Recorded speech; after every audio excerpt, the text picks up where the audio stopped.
అందరికీ నమస్తే. పేగులు బయటకు వచ్చినాయి అంటుల్లా.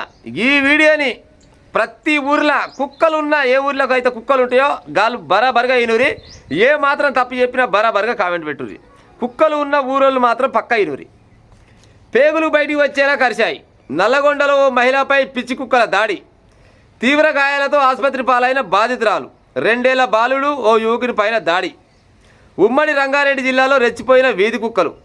4 ఏళ్ల బాలుడితో సహా 27 మందిని కరిచినాయట ఈ కుక్కలు. కొడంగల్లో చిన్నతో సహా ఇంకొక 7గురిని కరిచినాయట కుక్కలు. మరి ఈ కుక్కల వల్ల ఎవరికన్నా ఏమైనా ఉపయోగం ఉంటుండొచ్చునా? ఇప్పుడు దగ్గర కుక్కల చంపక 10-11 ఏళ్ళు కావచ్చు, చంపలేరు. ఒక కుక్కకు దగ్గర సంవత్సరానికి 2 ఈతలు ఉన్నట్టుంది పాడై. 6-7 పిల్లలు పెడుతుంది కుక్క. మరి ఒక్కొక్క కుక్క 6-7 పిల్లలు పెడుతుంటే ఈ 10 ఏళ్ళ నుంచి మరి ఎన్ని వేల లక్షల కుక్కలు కావాలి చెప్పు భూమి మీదిగా? కుక్కలను నివారించురంటే చేత కాదు. ఏమనంటే ఆ మూగ ప్రాణాలను చంపితే కేసు అవుతుంది మా మీద అని ఊర్లలో సర్పంచులు అనేది గతంలో. ఇప్పుడు సర్పంచులు కూడా లేరు, కానీ గతంలో అనేది మూగజీవాలను చంపితే మా పైన కేసు అవుతుంది, మేము మూగజీవాల తెరువు భూము అని అంటారు. మరి భూమి పుట్టిన కాడి నుంచి ఇప్పటిదాకా మరి గిట్టనే అనుకుంటే మనసుల కంటే ఎక్కువ కుక్కలు ఉండపోవు. ఉంటాయా? ఉండయా? ఎవరి దగ్గర ఉండాలి వాస్తవానికి కుక్కలు? గతంలో అయితే పూర్వము డబ్బు గల్లోల దగ్గర, పెద్ద వ్యవసాయదారుల దగ్గర, ఓ గొర్రెల దొడ్ల కాడ గట్ట కావల కోసమని కుక్కలు దాదుకునేదంట. ఇటు నాశనం అయిపోను అంటే కొంతమంది ఏంటంటే డబ్బును వాళ్ళు దాదుకుంటారు, అదొక సోకులే అది. కానీ ఇప్పుడు ఊర్లల్లో ఏదన్నా గల్లీకి పోతే 10-15 కుక్కలు దాడి చేస్తానికి రెడీగా ఉంటాయి. కుక్కలు అనొద్దు, గుర్రాల కంటే దాపడ ఉన్నాయి కుక్కలు పాడైపోను. చిన్న పిల్లల్ని ఇచ్చిపెట్టాయి, యువకులను ఇచ్చిపెట్టాయి, ముసలోళ్ళని ఇచ్చిపెట్టాయి. మొన్న కాడ మేము చూసి ఉంటుంది. అయితే ఆ పెద్ద మనిషి తింటుంది, ముసలామె అన్నం తినుకుంటా చేతగాక అన్నం పెట్టి పోయి బయకాడికి పోయినట్టు ఒక కుక్క వచ్చి ఆమె ఈ పిల్లంగానే ఇది చేస్తుంది. అట్లా ఉన్నది. ఆ వీడియో పెడితే మళ్ళీ కొంతమంది మనోభావాలు దెబ్బతింటాయి అని పెట్టలేదు. కానీ గంత దారుణంగా కుక్కలు తయారైనవి. మరి కుక్కల నివారణ ఎప్పుడు చేస్తారు? మరి కుక్కల నివారణ చేసే అధికారం ప్రభుత్వానికి లేదా? ఓ పని చేయరు. మరి కుక్కలని ఇప్పుడు నివారించాలంటే, వాటికి మందేయాలంటే వీళ్ళకంట కొన్ని రకాల చట్టాలు అడ్డొస్తున్నాయంట. ఓ పని చేయరు. మరి కుక్కలకు సపరేట్ షెడ్ బనాంచురి. ఊరూరికి కుక్కల షెడ్ బనాంచి ఒక 10-15 ఎకరాలు చుట్టూ పెంచి అందులో కుక్కలను తోలి వాటికి బువ్వ కానీ, కూర కానీ, లేకపోతే బొక్కలు కానీ అన్ని రకాల సప్లై చేయించి మరి వాటికి పెంచే ఉపాయం చేయరు. మరి ఏమైనా ఫాయిదా ఉందేమో మరి ప్రభుత్వాలకు? గత ప్రభుత్వానికి సిగ్గులేకపాయ, ఇప్పుడున్న ప్రభుత్వానికి సిగ్గులేకపాయ. మరి ఎవరు చేయాలి? మరి కుక్కల నివారణ ఎవరు చేయాలి? ఊళ్ళలో గ్రామ పంచాయతీ పట్టించుకొని గ్రామ పంచాయతీల సెక్రటరీ, లేకపోతే ప్రస్తుతం ఉన్న సెక్రటరీ, గతంలో ఉన్న సర్పంచ్లో వాళ్ళ కుక్కలను నివారిద్దామంటే అక్కడ ఏంటంటే వాడు దిగసేటోడు కుక్కలను నివారిస్తే పోయి వాళ్ళ మీద కంప్లైంట్ ఇచ్చినాడు. సర్పంచ్ అమ్మ మీద కంప్లైంట్ ఇస్తే ఆ సర్పంచ్ అమ్మ పదవికి ఎసరు వచ్చిందట. అప్పటి నుంచి మొదలుకుంటే ఇప్పటిదాకా ఏ ఊరిలో కూడా కుక్కలను నివారించే మొగోడు లేకపాయే. మరి ఎప్పుడు మరి అవుతుంది?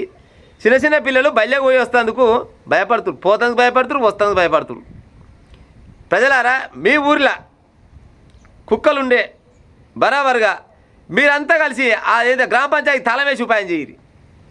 గ్రామ పంచాయతీ తాళం వేసి ఆ కుక్కలను నివారిస్తేనే ఈ గ్రామ పంచాయతీ తాళం తీస్తామనే ఆలోచన చేసి గట్ట అయితేనే ఏమన్నా మరి ప్రభుత్వాలకు ఏమంటారు సెగ తగులుతుందేమో. ఎవరికి అక్కర కుక్కలు పాడైపోను? వాటికి కుటుంబ నియంత్రణ ఉందా? లొటపీస్ ఉందా? ఒక కుక్క ఇంకొక కుక్క కలిసిన అంటే అది ఇష్టకాడితో వచ్చిన అంటే కుక్కల భాగవతం చూడురి.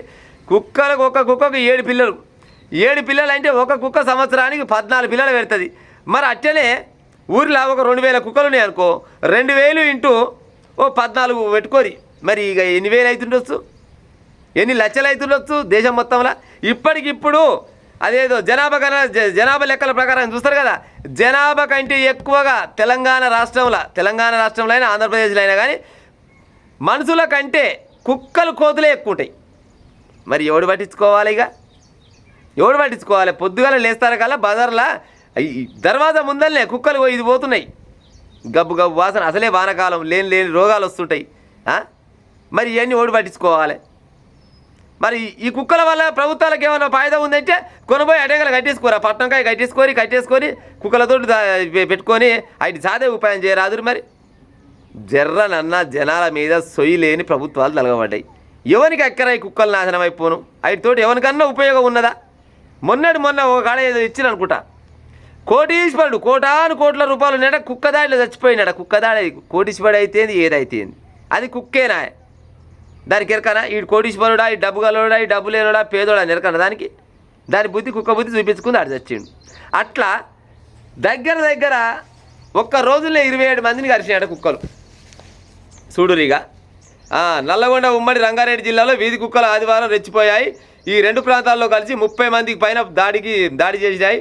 బాధితులు 2 ఏళ్ళు 4 ఏళ్ళు వయసున్న చిన్నారులతో పాటు వృద్ధులు కూడా ఉన్నారంట. ఎక్కువసేపు ఏం చెప్పను, జరసేపు చెప్తా, ఈయన ప్రయత్నం చేయదు. ఎందుకంటే ఊరూరుకున్న భాగవతమే కుక్కలు నాశనం అయిపోను. మరి ఏం అక్కరదాత్తూరు, ఏం కథ, ఏం అసలు ఎవరికి అక్కర్లేవు ఈ కుక్కలు. ఇక చూడు రే దాకాల అయినది పెద్ద మనిషి, ఈ ఆడి మీద చూడు పేగులు బయటకు వచ్చినాయట. పేగులు బయటకు వచ్చిన దాకా ఇచ్చిపెట్టలే. ముఖ్యంగా నల్లగొండకు చెందిన ఓ మహిళా వీధి కుక్కల దాడిలో తీవ్రంగా గాయపడ్డారు. నల్లగొండ 13వ వార్డులోని గిరికబాయిగూడ ప్రాంతంలో పందుల శ్రీదేవిపై దాడి చేసి వీధి కుక్కలు పేగులు బయటకు వచ్చేలా కరిచాయి. శ్రీదేవి తన ఇంటి ముందు ఉండగా దాడి జరిగింది.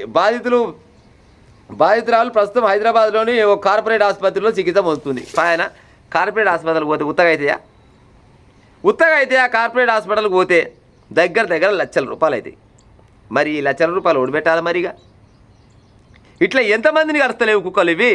ఇగో నిన్న ఒకనాడు కరిచిన పేర్లే గీడి ఇచ్చే ప్రయత్నం చేశారు. నీకు చదివే ప్రయత్నం చేసి ఎక్కువసేపు చెప్పను, ఇంకా బాయివాన ముచ్చట చెప్తాను, లైన్లో ఉంటారు. అట్నే అశోక్ అంట, సయ్యద్ కాజాపాషా, నాగమణి, బుచ్చయ్య, బుగ్గన్న, ఎండి హబీబు, తాజావుద్దీన్, షఫీ, అంజయ్య, రవి, సరోజ, రాము, పవార్, సుదర్శన్, ఎల్లయ్య, మల్లయ్య, పుల్లయ్య అందరు కలిసి పెట్టినాయి. ఇంతమందిని కుక్కలు కరుచుకుంటూ ఉంటే మేము తెలంగాణ రాష్ట్రంలో ఇది చేస్తాము అది చేస్తాము లొటపీసు మాసుపత్రి అని గప్పాలు కొడతారు గత ప్రభుత్వం వాళ్ళు. ప్రస్తుతం ఉన్న ప్రభుత్వం వాళ్ళు జనాలు నాశనం అయినాక మీరు ఏం అభివృద్ధి చేస్తే ఏమొస్తుంది చెప్పురి. సరే దాటి వల్ల కొద్దిగా ఫాయిదా ఉన్నది, అవి సమాజానికి అక్కేరా కుక్కలు, వాటిని ఏమనంటే బాగుండదు అని అంటే అదో లెక్క. కుక్కలతోటి సమాజానికి ఏం ఎక్కరా, ఎంతవరకు ఎక్కరా ఉంటే సరే, ఓ ఇంటికో కుక్క ఉన్నదంటే అదో లెక్క అనుకుంటాం. లేదు గల్లీకి 2 కుక్కలు ఉన్నాయో లెక్క. గల్లీకి 100 కుక్కలు ఉన్నాయి పాడైపోను. రాత్రిపూట రోళ్ళపంటి మామూలుగా బస్సు దిగి ఊళ్ళకి రావాలంటే కుక్కలు తోమలపంటి ఇట్లా మీటింగ్ పెట్టుకుంటాయి, ఆడకెళ్ళి ఆడొస్తున్నాను ఏం చేద్దామరా అని. ఒక 4 కుక్కలు కలిసినాయి అనుకో, 4 పెట్టుకోరు, 10 ఎక్కర్లేదు, 4 కుక్కలు కలిసినాయి అనుకో, ఎంత పెద్ద కండలు తిరిగిన వీరుడైనా కానీ ఏం చేస్తాడు? ఆ కుక్కలను ఏం బీకుతాడు? ఏం బీకలేడు. అవి గయ్య మురిగానే అంటే ఒక కుక్కనే మీద దాడి చేసినా అంటే దాన్ని చూసి ఇంకా 3 చేస్తే ఆ 3 చూసి ఇంకా 30 వస్తాయి. కథం ఆడికాడికి పొట్టు పొరక చేసి ఆగం చేయి. చూడు పేగులు బయటికి వెళ్ళిందా ఘర్షణ అంటే తెలంగాణ గవర్నమెంట్ వాళ్ళు మీకు ఏమైనా చిత్తశుద్ధి ఉంటే ఆ కుక్కలను నివారించే ఉపాయం చేయరు. లేదు కుక్కలని మందేసి కథం చేయాలని మేము చెప్పాలన్న ఆలోచన మాకైతే లేదు. ఒకవేళ అట్టగిట్ట మీకు ఏమైనా చట్టాలు అడ్డు వస్తే మరి ఏం చేస్తారో చేయరు మరి కుక్కలకు. లేకపోతే అటు కుటుంబ నియంత్రణ చేసే ఉపాయం చేయరు. మరి అటు కుటుంబ నియంత్రణ చేసి కుక్కలు వెరగరన్న ఊగుంటాయి. ఓ కుటుంబ నియంత్రణ లేదా వాటికి, మనుషులకే దిక్కులేదా కుక్కలకేట పాడవుతుంది. కానీ సంవత్సరానికి 14 పిల్లలు పెడుతుంటే 10 ఏళ్ళ నుంచి మరి ఎన్ని పిల్లలు కావాలి, ఎన్ని కుక్కలు కావాలి చెప్పురి. ప్రజలారా నేను చెప్పిన ముచ్చట ఏమాత్రం తప్పున బరాబర్గా కామెంట్ పెట్టు.